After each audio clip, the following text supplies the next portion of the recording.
The world is a curious place. So many discoveries. What is the most surprising thing you have seen in your life? Here are the 10 most dangerous islands you never want to visit. Before we get right into it, don't forget to subscribe. Subscribe or this spider will walk on your face. At number 10, we'll start with the Saba Island in Netherlands. The tiny island of has been hit by more severe hurricanes in the last 150 years than any other in the region. It is the smallest island in the Dutch, which has a view like no other. If you visit the place, you'll find a village resting upon a volcano that is full of vibrant atmosphere with live music, family-owned restaurants, and plenty of outdoor activities like hiking. But all this come at a cost. Because of its location, right in the Atlantic's hurricane alley, the land has been noted for being hit by most hurricanes. At number 9, we will look at Bikini Atoll, Marshall Island. This island is dangerous for two reasons. One, which is the nuclear radiation, and number two, the sharks. It was the site for more than 20 nuclear weapon tests between 1946 and 1958. And although the island was declared safe in 1997, the original inhabitants have refused to return. Eating locally grown produce is not advised. At number 8, we will look at Grenard Island in Scotland.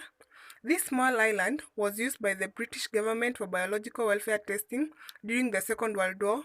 Experiments were carried out on the uninhabited island using anthrax bacterium, which killed hundreds of sheep and forced the island to be quarantined. In 1942, great scientists were researching the possibility of using anthrax as a weapon.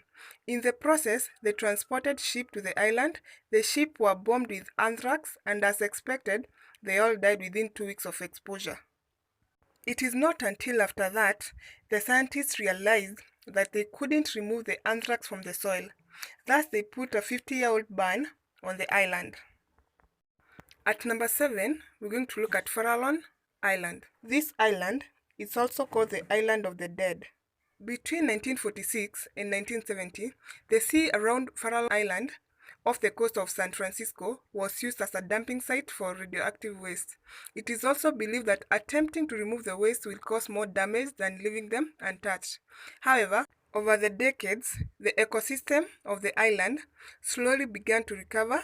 Every year, the number of animals is growing, including the sharks. That's beautiful, but personally, I'm not ready to swim with sharks. What about you? At number 6, we're going to look at Ramree Island.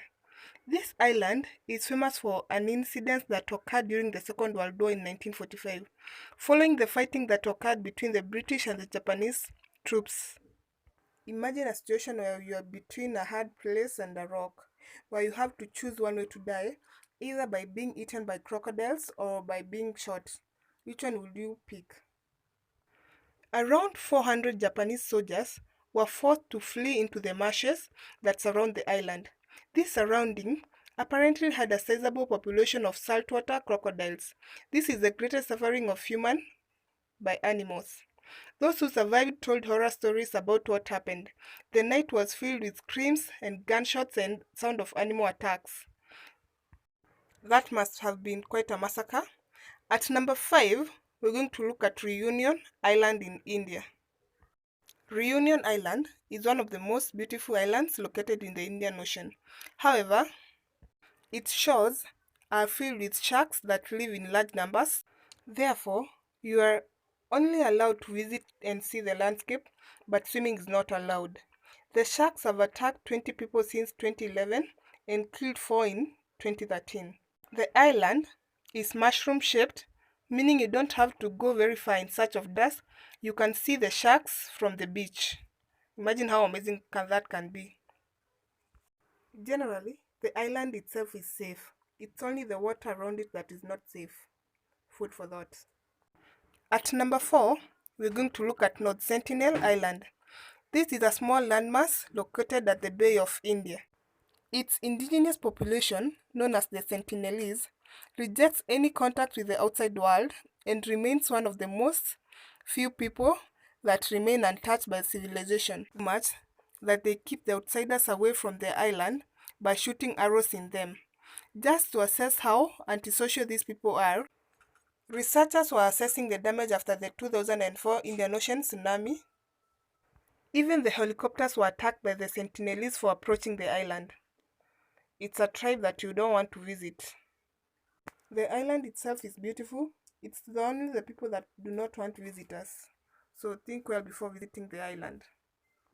At number 3, we're going to look at Miyake Island. This is one of Japan's Izu Island. Here the land rests on top of an active volcanic chain that has erupted 6 times in the last century. However, the danger isn't just from the volcanic eruptions, but from the highest concentration of poisonous gases leaking from the ground. In 2000, a mass evacuation instituted due to the extremely high levels of toxic gas. An estimated amount of 42,000 sulfur dioxide was being diffused into the atmosphere per day. The following 5 years, no one was permitted to reside or visit the island. Though after many years, they were allowed to go back under condition that they were supposed to wear gas masks at all times. Here is a wedding at Miyake. Everyone is wearing a gas mask. That's how serious the problem is. In this photo, you cannot differentiate one person from the other. Everyone just looks the same because of the gas masks and all that. At number 2, we're going to look at the Hashima Island. If you head out to the sea, traveling west from the Nagasaki, Japan, you will come across what appears to be a floating fortress. This is the island of Hashima, popularly known as the Battleship Island. Hashima was one of the main sources of fuel for Japanese military during the World War II. The island was home to a coal mine, and because of sheer amount of workers, the majority of which were being Korean, Chinese, and enslaved civilians. It was at one of the most densely populated areas. However, a few years after the World War II, the Japanese assured coal for oil. The mine was abandoned. No one was left to manage the giant buildings and other complexes. They have fallen into severe despair, and nature is slowly taking over these places. This has made the area so dangerous to visit, as it cannot be able to hold tsunami waves. It is also believed that there might be unrecovered naval mines in the surrounding water. A place that was so beautiful, surrounded with a lot of water and had a lot of fortress, now looks so abandoned and deserted, and no one lives there. We're going to look at the Bear Island. The entire island has been declared a nature reserve by the Norwegian government, but there is really nothing about nature but it's largely devoid of animal and nature life. It is believed that much of this is due to the toxic contamination that has found its way to the island via air currents. That brings air pollution from industrial countries like England. In 1989, a Soviet nuclear submarine crashed into the island, resulting into the island having been possibly contaminated with radioactive waste. Then in 2009, a Russian transport carrying 15,000 gallons of oil rammed into the island. Much of the oil leaked into the sea, causing additional numbers of sea population to perish. And it only added to the man-made destruction of the island. Take a look at this. As a lover of nature, it breaks my heart that most of these places we can't visit, and generally it's because man has found a way to destroy the places. You can all agree that some of these destructions mainly are from the government or people. Generally, it's just about man destroying the islands. Tell me what you think in the comment section. And guys, don't forget to subscribe. Kindly subscribe. Let's make this channel grow. Bye bye for now. Thank you for watching. Till next time.